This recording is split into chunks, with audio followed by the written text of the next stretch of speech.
पहले वीडियो से इस प्रेस वार्ता की शुरुआत करेंगे। मैं अपने सहयोगियों को कहूंगा कि वो वीडियो एक बार चला दें।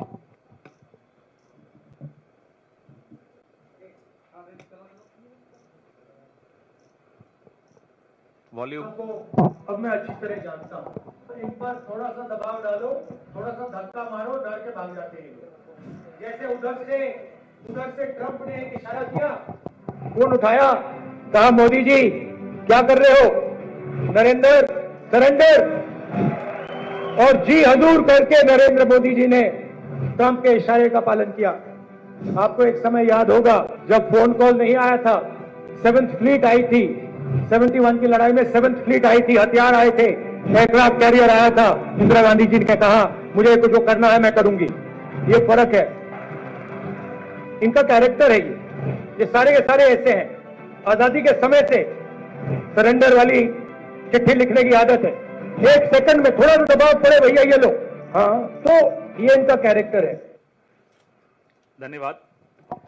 तो आपने देखा जो हमारे बेचारे भक्तजन हैं पिछले 11 साल से एक पिक्चर बना रहे थे अपने हीरो पे, मुकद्दर का सिकंदर। पिक्चर बन गई। पिक्चर बनने के बाद जब निकल कर आई वो निकली नरेंद्र का सरेंडर। मुकद्दर का सिकंदर तो पता नहीं कहां गया। और नरेंद्र का सरेंडर जो आप बार बार देखते हैं, भक्तों को अब जाकर दिख रहा है। कई भक्त अब बेचारे हताश भी हो गए, निराश भी हो गए, सोशल मीडिया से दूर भी हो गए, व्हाट्सएप में ग्रुप छोड़ रहे हैं। हमें समझ में आता है उनका दर्द। देखिए, बहादुरी जो होती है ना, इंसान के चरित्र में होती है।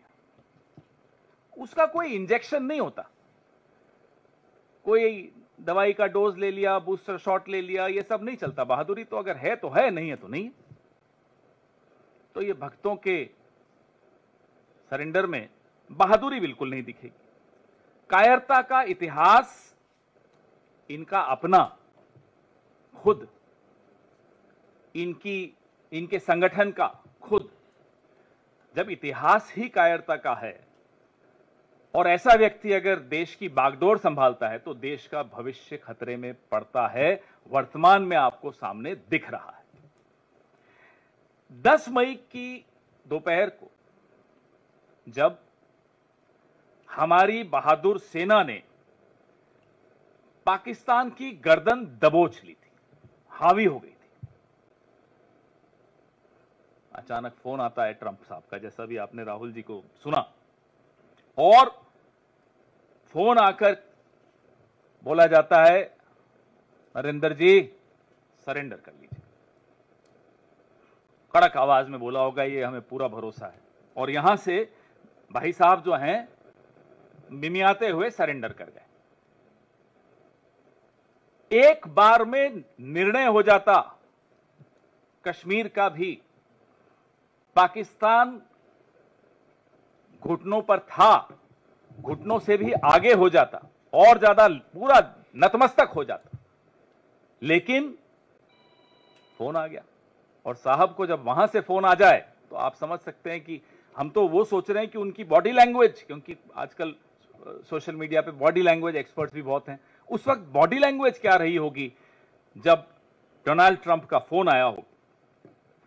पिछले 22 दिनों में अमेरिकी राष्ट्रपति 11-12 बार, अब तो हमने गिनना बंद कर दिया, लेकिन 11 बार से भी ऊपर, 1 दर्जन समझ लीजिए, बार कह चुके हैं कि मैंने व्यापार की धमकी देकर सीज फायर करवाया।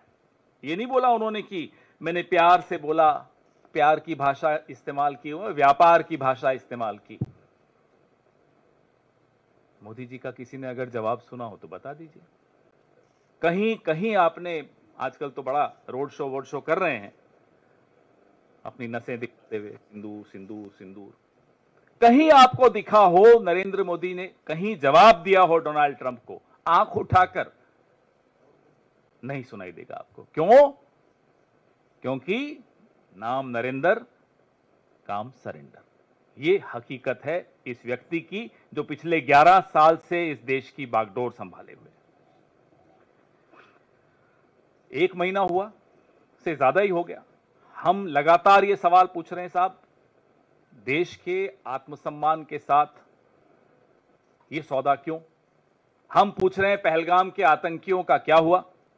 हम पूछ रहे हैं सीजफायर किन शर्तों पर हुआ? हम पूछ रहे हैं कहां है हाफिज सईद, अजहर मसूद, दाऊद इब्राहिम, अनेक ऐसे आतंकी, पहलगाम के आतंकी। पहले ये वही ग्रुप है, एजेंसियों की द्वारा जो जानकारी मिलती रहती है हम सबको, आप सबको, ये वही ग्रुप है जो पहले ऐसे कई आतंकी हमले 4 बार तो कर ही चुका है। पुंछ में, गांडरबल में और भी कई जगह, गुलमर्ग में। तो उस समूह का क्या हुआ, आतंकी समूह का? आपने सीजफायर तो भले बड़े दौड़ दौड़ कर दिया। ये जो महीने भर से जवाब की जगह, माफ कीजिएगा, सस्ते डायलॉग मिल रहे हैं, ये रैलियों का प्रेम चोपड़ा। हम ये पूछते हैं इनसे कि भाई रैलियों का प्रेम चोपड़ा डोनाल्ड ट्रंप के आगे क्यों रो पड़ा? क्यों नहीं जवाब देते? चलिए, डोनाल्ड ट्रंप को देने की हिम्मत नहीं है, हम सब आपसे सवाल पूछ रहे हैं, नहीं जवाब देंगे। सवाल पूछने वाला पाकिस्तान की भाषा में बात कर रहा है। सवाल पूछने वाला विपक्ष इस देश के टैक्स पेयर की बिहाफ पे, उसकी तरफ से, उसके मन की बात आप तक पहुंचा रहा है।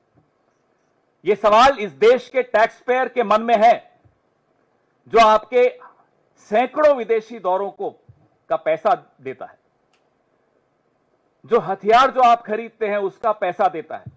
ये उसके मन के सवाल हैं कि सीज फायर किन शर्तों पर हुआ, क्यों दबाव में आए, क्यों पाकिस्तान की हाथ में आई गर्दन को छोड़ दिया, किससे डर गए? और नरेंद्र मोदी प्रधानमंत्री हो सकते हैं, प्रधानमंत्री देश नहीं होता है। वो देश का प्रधानमंत्री हो सकता है, देश का सेवक हो सकता है, लेकिन भारत देश का नाम अलग अलग है। जम्बू द्वीप भी है, हिंदुस्तान भी है, भारत भी है, इंडिया भी है, आर्यवर्त भी है। नरेंद्र मोदी नहीं है और न कभी हो सकता है। इसलिए जो ये कहता है कि नरेंद्र मोदी को सरेंडर करने की बात कहना मतलब भारत को सरेंडर करना, वो आंख और कान खोलकर सुन ले और देख ले। ये देश 140 करोड़ भारतवासियों का है, सबका उतना ही है जितना नरेंद्र मोदी का है। तो ये मत सोच लीजिएगा कि Narendra Modi is India and India is Narendra Modi, ये गलत है। आप इनके 10 साल का कार्यकाल देख लीजिए। Take a look at the 11 years of his tenure. हमेशा सरेंडर करते हुए दिखेंगे। बड़ी बड़ी बातें, काला धन सरेंडर, फिर बड़ी बड़ी बातें, बेरोजगारी खत्म कर देंगे सरेंडर, किसानों की आय दुगुनी कर देंगे सरेंडर, चीन को लाल आंख दिखाएंगे। अब चीन पर तो क्या ही बताएं आपको। चीन के बारे में तो ये इनकी हालत हो जाती है कि मुंह खुलता नहीं है चीन के लिए, और जब मुंह खुलता है तो क्लीन चिट देते हैं। अभी पिछले हफ्ते चीन पर साहब बोल रहे थे, नाम नहीं लिया चीन का। चीन का नाम लेने में इतना डरते हैं कि अपने ही देश के एक बहुत बड़े भूभाग की बेइज्जती कर देते हैं, क्योंकि एक शब्द नहीं बोल पा रहे चीन। कहते हैं कि गणेश जी की आंखें छोटी होती हैं, खुल नहीं पाती। अरे साहब, इस देश का पूरा नॉर्थ ईस्ट में आंखें छोटी होती हैं, आप उन्हें चिढ़ा रहे हैं, आप उनका अपमान कर रहे हैं, गणेश जी का भी अपमान कर रहे हैं। बोलिए ना, चीन से बने हुए माल को नहीं लेना है। देश के प्रधानमंत्री की इतनी हिम्मत नहीं है कि चीन का नाम ले सके। कह रहे गणेश जी की आंखें छोटी होती हैं, खुलती नहीं है। अरे, और देश के प्रधानमंत्री क्या रैलियों में आह्वान करेंगे? स्वदेशी की मूवमेंट हमारी पार्टी ने कब चलाई थी? जब अंग्रेजों का राज था, तब हम नीतियां नहीं बना पाते थे, इसलिए हमने स्वदेशी का पूरा आह्वान किया, विदेशी माल जलाया गांधी जी के नेतृत्व में। इनकी पार्टी ने, इनकी जो विचारधारा वाले लोग हैं, इन्होंने नहीं किया। मैं कांग्रेस की बात कर रहा हूं। अब तो आप प्रधानमंत्री हैं, अब भी आप आह्वान कर रहे हैं। हिम्मत दिखाइए, नीति बनाइए, सरेंडर मत कीजिए, नरेंद्र बनिए, सरेंडर मत बनिए। नीति बनाइए कि साहब चीन का माल नहीं आएगा हिंदुस्तान में, तब तो हमको समझ में आएगा कि साहब आप में कुछ थोड़ा बहुत गुण है। हाँ, हमें पूरा भरोसा है कि है नहीं, क्योंकि अब तो 11 साल हो गए। बोलते हैं साहब ये नया भारत है, ये नया फलाना है, नया ढीमका है, नया ये है, नया सब कुछ तो नया है। अरे साहब, पुराना भारत वो था जो सातवें बेड़े से नहीं डरा, जिसने पाकिस्तान के 2 टुकड़े किए, जिसने निक्सन को नजरअंदाज किया, जिसको मनाने के लिए फिर निक्सन ने अपने स्पेशल एक दूत को भेजा, जो क्योंकि इंदिरा जी दिल्ली में नहीं थी, जॉन कॉनेली उस दूत का नाम था, ट्रेजरी सेक्रेटरी था अमेरिका का। इंदिरा जी दिल्ली में नहीं थी तो वो शिमला गया उनसे मिलने, क्योंकि निक्सन रूठे हुए भारत को मनाना चाहता था। ये पुराना भारत था, ये आए हैं नया भारत लेकर। तो भारत को आप बख्श दीजिए साहब, आपकी कायरता से भारत को बख्श दीजिए। भारत बड़ा आपका ऋणी रहेगा, क्योंकि आपकी कायरता इस देश की नौजवान पीढ़ी को क्या सिखाकर जा रही है? सिर्फ डायलॉग में हमें आपकी जरूरत नहीं, हमारे पास बहुत है। हमें मालूम है आपने ट्रेनिंग ली है डायलॉग देने की, और ये एक हकीकत है जो मैं बार बार दोहराता हूं। आप लोगों को मजाक लगता है, मजाक नहीं है। उस आदमी को फिर सांसद भी बनाया एक टर्म के लिए, जिससे ट्रेनिंग ली थी। आप नाम जानते हैं, परेश रावल। उसी से ट्रेनिंग लेते थे ये साहब, कई कई घंटों गुजरात में ट्रेनिंग का सेशंस चलते थे। मुझे मालूम है किसके फार्म हाउस पे चलते थे। चलिए वो छोड़िए, आप देश के प्रधानमंत्री हैं, फिर आप नया भारत मत करिएगा। अब विदेश नीति, सरेंडर नीति, देश के अंदर सारी नीतियां ट्रोल्स चलाते हैं, और देश के बाहर की जो नीतियां सरकार में जो बनाई जा रही हैं, वो एक व्यक्ति जो सरेंडर करके बैठा है वो चलाता है। बांग्लादेश पड़ोस में है, भारत की सीमा से 12 किलोमीटर दूर बांग्लादेश में एक पुराना खंडहर एयरबेस, अब उसको चीन अपग्रेड कर रहा है, मॉडर्नाइज कर रहा है, उसका रिपेयर कर रहा है, भारत की सीमा से 12 किलोमीटर दूर। ये अभी इसी हफ्ते की डेवलपमेंट, ये अभी 2-3 दिन पहले की खबर है। ये विदेश नीति आपकी है कि संकट की घड़ी में एक भी देश, मैं दोहराता हूं, एक भी देश आपकी सुर में सुर मिलाकर पाकिस्तान को आतंकी देश नहीं करार कर पाया। आप नहीं कर पाए। जब ऑपरेशन सिंदूर आपने लॉन्च किया, एक भी देश, मैं फिर दोहरा रहा हूं, एक भी देश आपके साथ नहीं खड़ा था। वहां तुर्की खड़ा था, चीन खड़ा था, अजरबैजान खड़ा था, लगातार प्रस्ताव आ रहे थे। ऑपरेशन सिंदूर के पश्चात कुवैत ने वीजा रेस्ट्रिक्शन हटा दी पाकिस्तान पर से। कुवैत में 21% आबादी भारतीयों की है। कुवैत का जो लेबर फोर्स है, श्रमिक जो हैं, 30% श्रमिक कुवैत के भारत के हैं।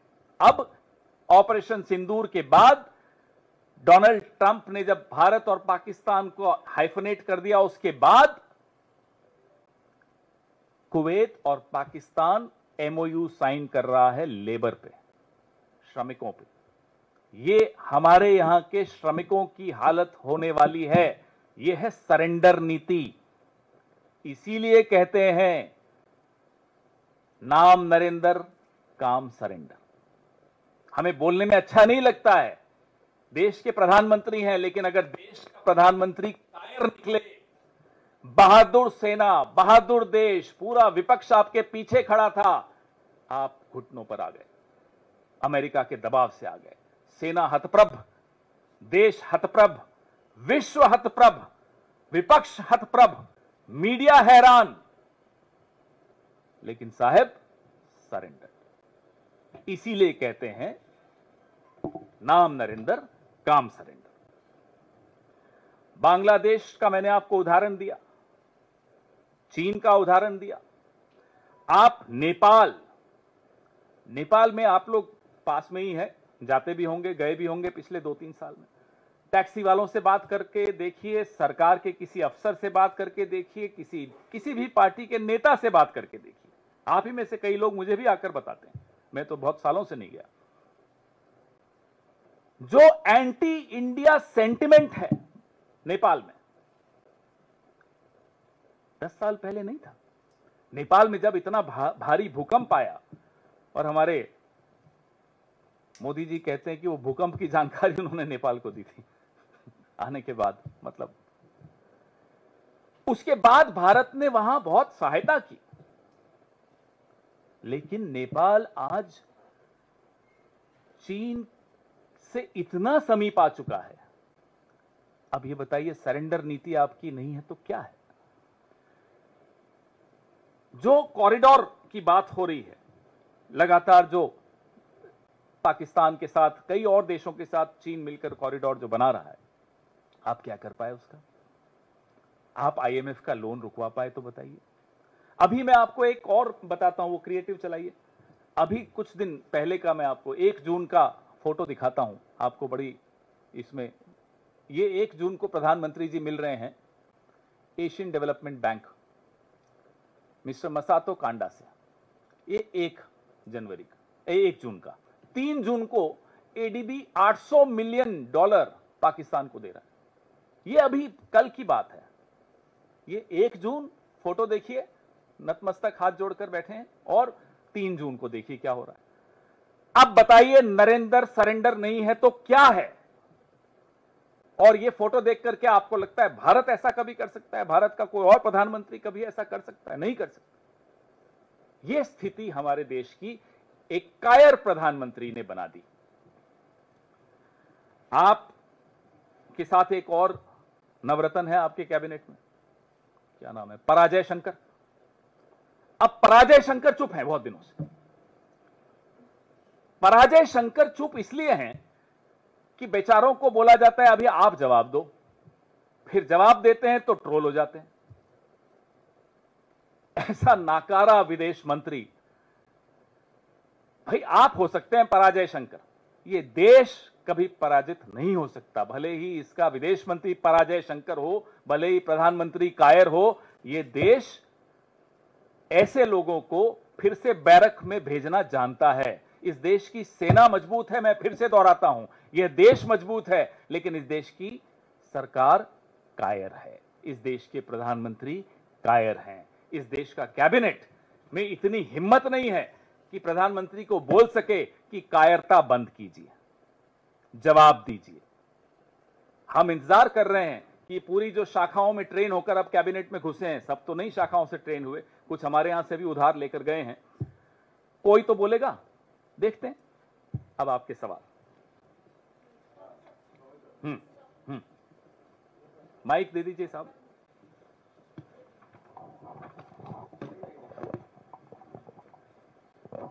पवन सर, इसमें पानी नहीं है क्या? है उधर से 24 से मंगवा ले। हाँ जी पवन सर, सुधांशु त्रिवेदी का बयान आया है जिसमें उन्होंने कहा है कि राहुल गांधी ने नरेंद्र सरेंडर कहकर भारतीय सेना का अपमान किया है और सरेंडर शब्द का इस्तेमाल पाकिस्तान तक ने अभी तक नहीं किया है। अब मैं मुझे नहीं मालूम था मुझे नहीं मालूम था कि उन्होंने क्या कहा भाजपा के नेता ने, लेकिन मैंने अपनी प्रेस वार्ता में आपको कहा, नरेंद्र मोदी का मतलब भारत नहीं हो सकता, नरेंद्र मोदी का मतलब भारतीय सेना तो कतई नहीं हो सकता। भारतीय सेना, मैंने आपको 2-3 बार इस प्रेस वार्ता में कहा, हैरान, विपक्ष हैरान, देश हैरान, पूरा विश्व हैरान है कि साहब ये अचानक क्या हुआ कि गर्दन में आया हुआ हाथ, पाकिस्तान की जो गर्दन आ गई थी वो छोड़, गर्दन आ चुकी थी हाथ में और छोड़ दी। तो एक ही आदमी कर सकता है। फोन आया अमेरिका से, नरेंद्र मोदी चित्त हो गए, घर में शेर बनते हैं। तो जो घर में शेर बनता है, अब तो खैर घर में भी नहीं बनता। उसकी स्थिति देखिए, और फिर देश के पीछे छिप जाएंगे, देश की सेना के पीछे छिप जाएंगे। साहब ये नहीं चलने वाला। अब सीधे सीधे जवाब दीजिए, क्योंकि देश के मन की बात यह है कि सीज फायर क्यों हुआ। देश के मन की बात है सीज फायर की घोषणा डोनाल्ड ट्रंप ने क्यों की। देश के मन की बात है कि व्यापार का डर दिखाकर आपसे ऑपरेशन सिंदूर क्यों रुकवाया गया और आप क्यों मान गए। ये देश के मन के सवाल हैं, उसी देश के जिसके पीछे अब ये आपके बीजेपी के प्रवक्ता जो आपने जिनका नाम लिया, वो छिप के बोल रहे हैं साहब देश का अपमान हो गया। देश का कोई अपमान नहीं। देश का अपमान तो उस दिन हुआ जिस दिन डोनाल्ड ट्रंप ने घोषणा की सीज फायर की। उससे बड़ा अपमान क्या हो सकता है। देश का अपमान उस दिन हुआ जिस दिन इंडिया और पाकिस्तान को हाइफेनेट कर दिया डोनाल्ड ट्रंप ने। डोनाल्ड ट्रंप ने तो किया ही किया, कुवैत तक ने कर दिया।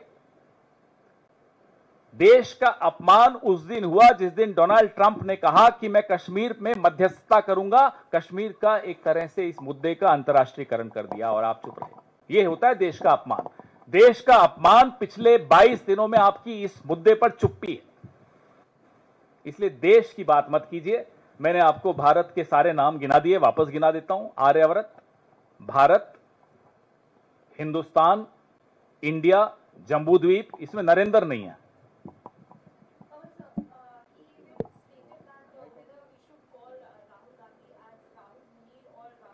This is a serious issue. Please ask them not to reduce it to such petty cartoongiri. This is a very serious issue.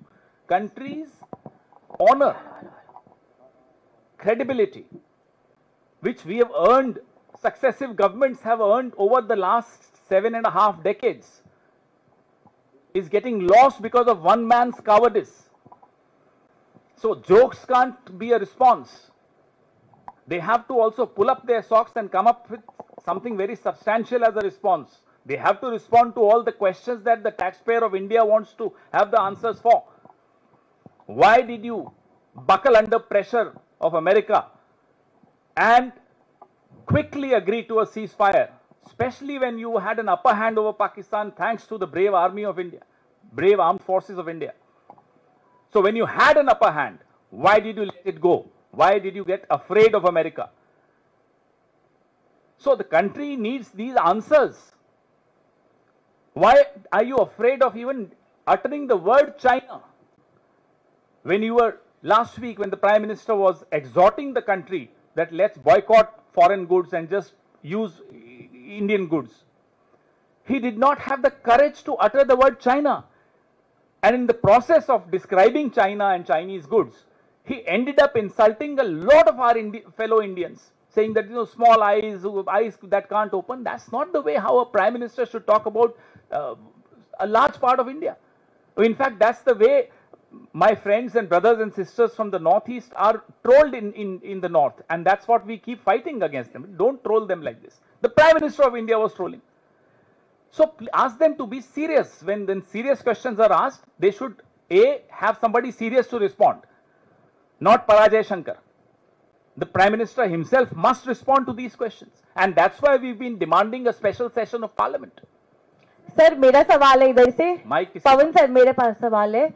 आप देश की बात कर रहे हैं, जिस कार्यक्रम की आप बात कर रहे हैं वहां पे राहुल गांधी ने कांग्रेस पार्टी के 3 अलग-अलग घोड़ों का जिक्र किया। उन्होंने कहा कि पार्टी में कुछ लंगड़े घोड़े भी है। सर बीजेपी कह रही है कि पार्टी का इसी मुद्दे पर रही। माइक दीजिए इनको, उस पे बाद में कर लेंगे,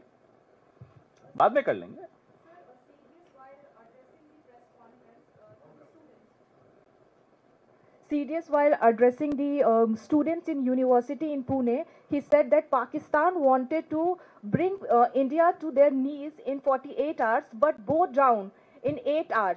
And they said that they wanted a ceasefire. How do you see a statement coming? The fact of the matter is that the armed forces had an upper hand. Pakistan would have lost much more. But these decisions are political decisions taken by the political leadership. And the political leadership, unfortunately, came under pressure. The issues raised by the President of the United States have to be responded by the Prime Minister of India. I'm sure you've understood what I'm saying. Pawan ji, Sudhanshu hello, थोड़ा पास में। सुधांशु त्रिवेदी ये भी कह रहे हैं कि राहुल गांधी जिस तरह की बात कह रहे हैं इस पूरे मामले को लेकर, इंडिया अलायंस जो गठबंधन पार्टी है, उनके भी कई नेता उनकी इन बयानों से इत्तेफाक नहीं रखते हैं। उनकी अपनी ही गठबंधन के कई पार्टियां जो है वो उनसे इतर गठबंधन को भारतीय जनता पार्टी में जो कैबिनेट के लोग हैं वो हैरान है कि प्रधानमंत्री को हो क्या गया। हमसे बोलते हैं, कई बार बात करते हैं, तो हम कहते हैं हो नहीं गया, ये हमेशा था, आपकी आंखें अब खुली हैं। तो आप गठबंधन को छोड़िए, गठबंधन ने तो कल साइन करके सबने विशेष सत्र की मांग की है, क्यों नहीं स्वीकार कर रहे प्रधानमंत्री मांग को? पूरा गठबंधन इकट्ठा बोल रहा है आपको कि साहब स्पेशल सेशन बुलाइए पार्लियामेंट का, ये सब चर्चा वहां होगी, लेकिन once a coward always a coward. जो एक बार कायर है वो हमेशा कायर है। वो विपक्ष तक से डरता है, विपक्ष के सवालों से डरता है, प्रेस कॉन्फ्रेंस से डरता है। हमें तो एक जगह बता दीजिए, पहले तो हम सोचते थे घर में शेर है, वो घर में भी शेर नहीं है, घर में भी ढेर है। सर मोहन यादव पास में रखो। जी, मोहन यादव ने ये कहा है कि मोहन यादव मुख्यमंत्री जी, मोहन भागवत भी है, मोहन यादव भी है, बहुत तो सारे मोहन हैं। उन्होंने कहा है कि राहुल गांधी को इसको लेकर के माफी मांगनी चाहिए, ये काफी दुर्भाग्यपूर्ण है। अरे पहले कांग्रेस पार्टी उनको इसको कीमत कहिए कि चुकाएगी। देश के प्रधानमंत्री देश की सेना से सबसे माफी मांगे, जिनको पूरी उम्मीद थी कि अगर सीजफायर नहीं होता तो भारत बहुत कुछ हासिल कर चुका होता। कई जगह शायद एक ऐसे समाधान मिल जाते भारत को, ऐसी समस्याओं का जो बहुत पेचीदा हैं। उस स्थिति तक पहुंचने के बाद पीछे हटना, तो माफी आप सब जानते हैं किसको किससे मांगनी चाहिए। पूरा देश इंतजार कर रहा है प्रधानमंत्री माफी मांगे। पवन सर, आप लगातार कह रहे हैं कि नरेंद्र जो है वो सरेंडर कर चुके हैं, नरेंद्र मोदी, लेकिन सुधांशु त्रिवेदी का इस पर बयान आया, वो कह रहे हैं कि हमारे नरेंद्र मृगेंद्र हैं। कैसे देखते हैं सर इसको? मैंने क्या कहा आपको, ये गंभीर मुद्दे हैं, गंभीर सवाल है। इसमें इस तरह की चाटुकारिता से काम चलेगा नहीं। अब सीधे सीधे जवाब भारत के करदाता को, टैक्स पेयर को चाहिए, क्योंकि उसके दिए हुए पैसे से सैकड़ों बार ये विदेश जाते हैं। क्या हासिल करके आते हैं अब देश जानना चाहता है। उसके दिए हुए पैसों से हथियार खरीदे जाते हैं और फिर अचानक सीज फायर कर देते हैं। क्यों? उसके दिए हुए पैसे खर्च हो रहे हैं जो बॉर्डर्स पे इतनी जो समस्याएं आती हैं उसमें, और जब आप उन समस्याओं का समाधान हासिल करने ही वाले थे कि आपने सीज फायर कर दिया, तो ये अब इन्हें जवाब देने पड़ेंगे। और चाटुकारिता जवाब नहीं होती, जवाब एक ही आदमी दे सकता है। पहले हम सोचते थे पराजय शंकर से काम चल जाएगा, लेकिन पराजय शंकर का अब बेचारे का मुंह बंद हो गया। तो अब जो है जवाब प्रधानमंत्री को खुद देना चाहिए, और जवाब देने से पहले मुझे लगता है देश और देश की सैन्य बलों से माफी भी मांगनी चाहिए। पवन सर, आपका सवाल डोमेस्टिक पॉलिटिक्स पे है, कांग्रेस के भीतर की बात पर है, कभी और कर लेंगे। सर इसी से रिलेटेड है, the IOML MPET Mohammad Bashir, who was also the part of the all party delegation, he has given a statement on the remarks of Rahul Gandhi, and he said that India stands with peace, and such kind of statements actually diminishes But the peace spirit without of unity. justice is an incomplete peace. It's a temporary peace. For peace to be, there should be justice. We want to know from the Prime Minister, have the widows of Pahalgam terror attack got justice? We want to know from the Prime Minister, have the widows of Poonch attack, before Pahalgam there was 4 attacks by the same group, have they got justice? We want to know from the Prime Minister whether the victims of shelling at the border in Poonch, have they got justice? So peace alone is impossible if there is no justice. Mic don't. मैं तो सुन पा रहा हूँ, वो online वाले नहीं सुन पा रहे। हाँ sir, Pawan sir, there have been delegations, you know, across the world. They have gone. Your leaders have been in them. So what would you say? Have they been successful in peddling government's narrative, or they have represented India there? There will be a larger press conference in the next couple of days on this particular issue. But since you've asked me a question, foreign policy cannot be decided by all party delegations. What has been undone in the last 11 years cannot be done by a multi-party delegation. What is more serious and needs to be addressed immediately is all that we have lost in the last 11 years thanks to the failed foreign policy of a government which is led by a coward.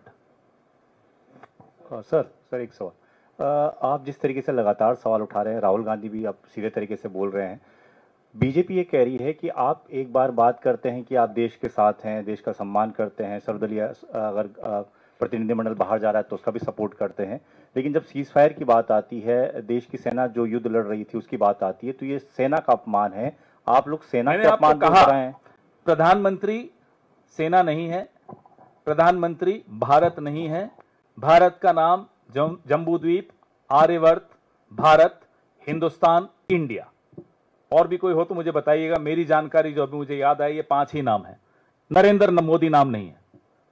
तो कम से कम ये दिमाग से गलतफहमी भाजपा के भक्त, मोदी जी के भक्त और मोदी जी खुद निकाल दें कि उनसे सवाल पूछना मतलब देश से सवाल पूछना हो गया। अरे देश ही तो सवाल पूछ रहा है। देश अपनी ही सरकार से सवाल नहीं पूछेगा तो क्या पाकिस्तान से जाकर पूछेगा? देश अपने ही प्रधानमंत्री से नहीं सवाल पूछेगा तो क्या चीन से जाकर पूछेगा? इतनी अकल नहीं है इन लोगों में। देश अपने द्वारा, अपने वोट के द्वारा जीते हुए प्रधानमंत्री से सीधे सीधे सवाल पूछ रहा है। सेना के पीछे छिपने की जरूरत नहीं है। देश के पीछे छिपने की जरूरत नहीं है। अब सामने आइए। डोनाल्ड ट्रंप की आंखों में आंखें डाल के तो आप जवाब नहीं दे पाते। चीन का तो आप नाम नहीं ले पाते। देशवासियों के सवालों का, देश के टैक्स पेयर के सवालों का जवाब दीजिए। यह आपका कर्तव्य है। हम आपसे जवाब लेके रहेंगे। पवन सर, एलआईसी द्वारा अडानी ग्रुप में निवेश को लेकर आइए, उस पर फिर करेंगे। राहुल जी ने जो कमेंट सर कर चुके हैं, इस पे राहुल जी भी कर चुके हैं और इसके बाद इस पे और भी उठाएंगे। लेकिन आज ये मुद्दा गंभीर है। एक देश का प्रधानमंत्री, जो आप सवाल पूछ रहे हैं एलआईसी वाला, ये भी एक सरेंडर है। तो सरेंडर ही दिखेगा। आपके हर सवाल का एक शब्द में जवाब मिल सकता है, सरेंडर मोदी। एलआईसी का पैसा भी सरेंडर। तो हर चीज सरेंडर है। एयरपोर्ट सरेंडर, पोर्ट सरेंडर, खदान surrender, LIC surrender. Surrender Modi, तभी तो कहते हैं। मिल गया जवाब। खुश हैं आप? पवन सर, आप कह रहे हैं नरेंद्र मोदी ने सरेंडर किया। शशि थरूर है, उन्होंने कहा कि if there was any persuasion by American president और American officials, it was persuasion of Pakistan, not India. The issues raised by President Donald Trump cannot be responded to or addressed by anyone else but the Prime Minister of India. Donald Trump, अमेरिकी राष्ट्रपति ने जो मुद्दे उठाए हैं, जहां उन्होंने बार बार, 1 दर्जन बार दोहराया है कि उन्होंने हस्तक्षेप करके और युद्ध रुकवाया या युद्ध विराम लाए या सीज फायर लाए हैं, उसका उत्तर कोई और नहीं दे सकता। सिर्फ और सिर्फ प्रधानमंत्री को एक लाइन में बोलना चाहिए कि अमेरिकी राष्ट्रपति झूठ बोल रहे हैं। अमेरिकी राष्ट्रपति छोड़िए, अमेरिका की जो सरकार है, उन्होंने अमेरिका की कोर्ट में हलफनामा दिया है। उस हलफनामे में लिखा है कि हमने भारत और पाकिस्तान के बीच व्यापार का मुद्दा उठाकर सीज फायर कराया। हलफनामा है, कोर्ट में दिया गया है।